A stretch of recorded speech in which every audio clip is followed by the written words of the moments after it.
Take a look at this sketch. You know, they used to imagine times like these in science fiction novels. In fact, we used to think a time like this would never come. A time when water is a luxury and a day is planned with a limited amount of fresh water. Well, science fiction may soon become our reality.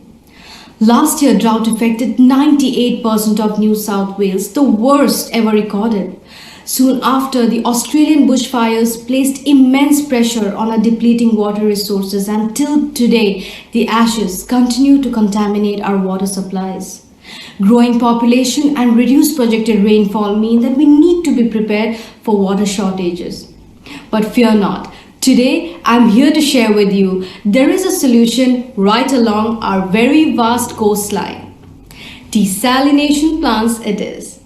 Now, desalination plants use membranes which are like filters to produce fresh water from seawater.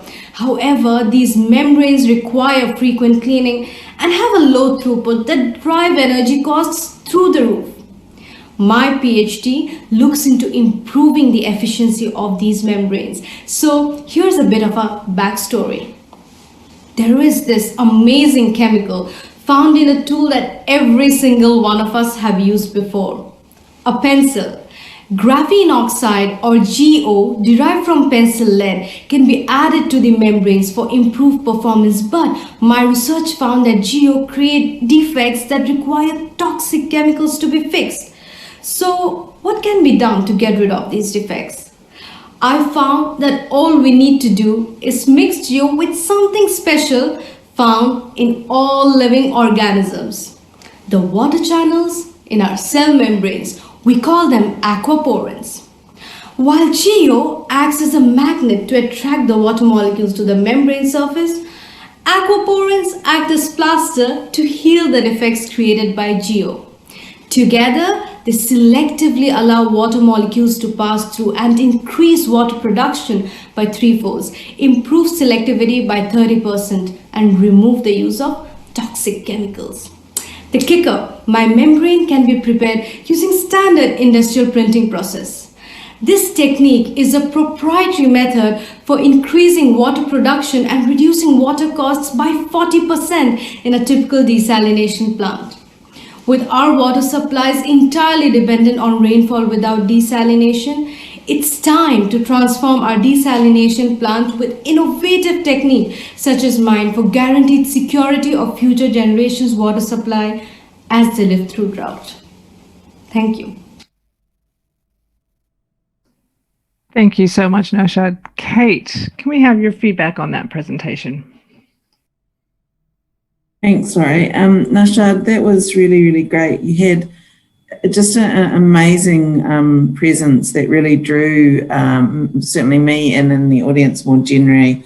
I think that you've also got a very nice storytelling style, which allows the people to go on a journey with you. So you were able to outline what your research pathway was, but also as you came across things that didn't work, you explained that, and then how you find solutions to be able to work with the things that are not working and then create an even better solution through that. So it was really done from a very personalized context of the sort of journey that researchers go through, which I think is a really critical thing for everybody to remember, that it doesn't all go smoothly, that sometimes you think you've found a solution and then you find, well, actually, that doesn't work. So how do we then approach the problem again from a different perspective and hopefully create a better solution out of that?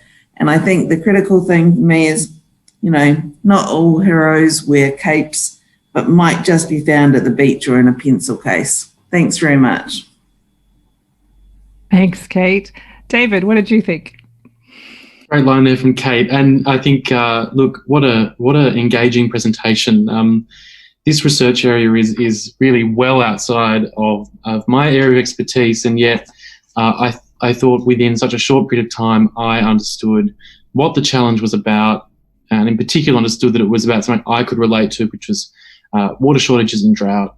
I understood also what the technical challenges were in terms of responding to that through the existing technologies. I understood why you were pursuing a particular solution and what that solution was, with a fantastic image, for me anyway, of understanding materials through pencils and things like that, which I certainly do understand as a lawyer. But overall, even with all of that information packed in a really clear and concise way, I was left excited by your research, and certainly understood that you were excited about it as well. And that's a lot to achieve. I mean, to make me excited about engineering, that's a great achievement. So well done. I particularly like that you didn't shy away from some of the technical aspects of what you were doing, because that was truly innovative and exciting. I felt like I understood now what a membrane was and what the challenges were, but I particularly like that you were able to explain your solution through some really excellent metaphors, including the plaster metaphor and the use of hand gestures as well, to make that really clear for really untechnical people like me.